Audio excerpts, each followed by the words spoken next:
This is the HEZZO R1 electric dirt bike, also known as the Reroad R1, and I've been riding it hard on local fire roads, rocky single track, and a few quick street hops between trailheads. Key features on paper are big. An 8,000-watt peak mid-drive motor, claimed 52.8 miles per hour top speed, dual hydraulic disc brakes, full suspension, and 19-inch wheels. In my opinion, this bike sets the tone with out-of-the-box performance that most riders would normally chase with pricey upgrades. I had my doubts when I first dug into the listing because the branding is a bit confusing. You'll see HEZZO on the product page, Reroad R1 on the bike's model name, and the manual ties back to a manufacturer in Zhejiang. That made me nervous about warranty, parts, and long-term support. From my experience, the seller replied to my setup questions within a day, which helped, but the mixed labels still matter to me if I'm keeping it for years. I'll circle back to that. Let me talk look and feel. The frame is a beefy aluminum design with a clean, minimalist profile. The battery tucked into the main body so the weight sits low. That low center of gravity makes it feel planted in turns and calmer on chatter.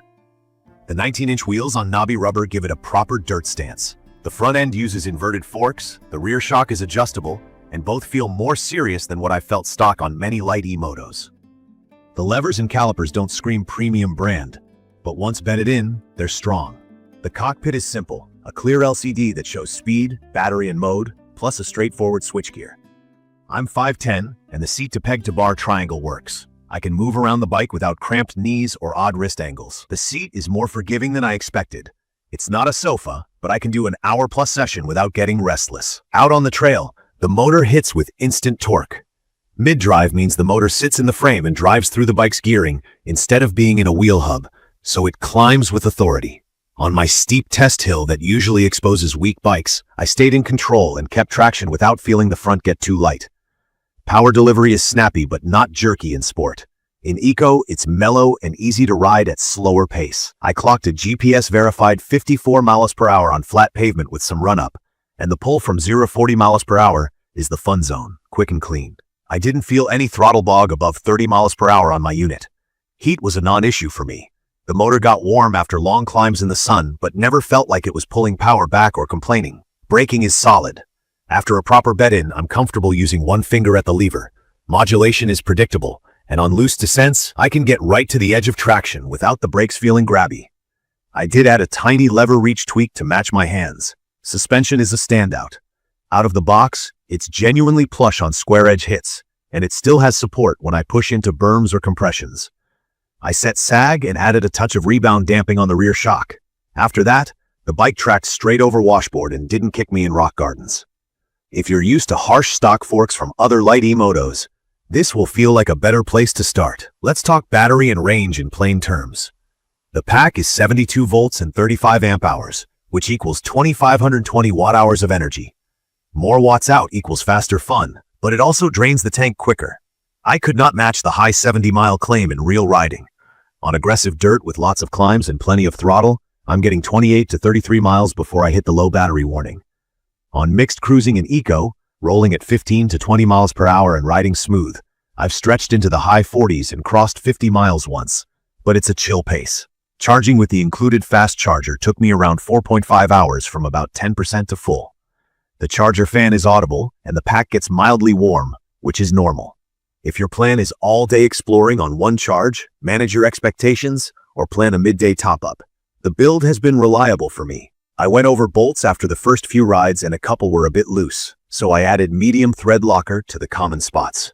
The chain needed the usual first-week retention and then settled in. The brakes squealed slightly until I bedded them properly. No weird electrical gremlins, no water intrusion after splashes, and a light drizzle, though I avoid hose pressure at the battery area. Weight-wise, it feels closer to the 140 to 150 pound range than the lighter listings you sometimes see. It's manageable to lift onto a stand, but it's not featherweight. Here are the points that won me over. From my experience, the performance is there right away. I didn't feel like I had to swap forks, brakes, or the shock just to make it rideable at speed. That's rare at this price tier. The motor torque is addictive for short blasts. The suspension soaks up abuse without harsh spikes, and the brakes give me confidence.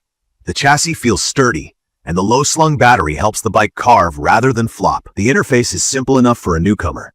Modes make sense, the display is clear, and stopping the system is straightforward.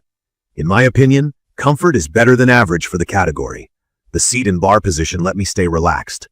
Now the sticking points. Range claims are optimistic if you ride it like a performance dirt bike. Be honest about your loops and speed. The branding shuffle, HEZZO name outside, re-road in the docks, creates confusion for parts and warranty. I wish there were a bigger, clearer parts pipeline and a larger owner community for quick answers. Some components look like off-brand clones even though they perform fine, and that might matter if you care about specific logos or long-term spares. The spec sheets around the internet aren't consistent, especially with claimed charge times and range. I measured what I measured so you don't have to guess. It's perfect for riders who want a turnkey, high-power, light electric dirt bike for short, intense sessions, backyard tracks, downhill shuttles, and quick commutes where you can charge at your destination. I've taken it to local trails after work, blasted for an hour, and left grinning, which is exactly what I hoped it would do. I'd recommend this for people who want strong stock suspension and real torque without spending a small fortune on upgrades right away. If you need huge range, a massive aftermarket, and a big forum community for every bolt-on, this might not be your pick. If you're new, respect the power. 8,000 watt peak means it will leap if you're sloppy with the throttle. In conclusion, the HEZZO R1 gives you serious speed, legit suspension, and confident brakes in a package that feels purpose-built for fun. The battery is big but not limitless. So plan your rides. The mixed branding and evolving spec sheets are real concerns, and I'm keeping an eye on parts availability long-term. Still, every time I suit up and hit the trail, I'm reminded why I wanted this thing. The ride quality and punch are there from the first pull, and that's what matters most to me. If this video helped, hit subscribe and drop your questions or your own range numbers in the comments. Thank you for watching.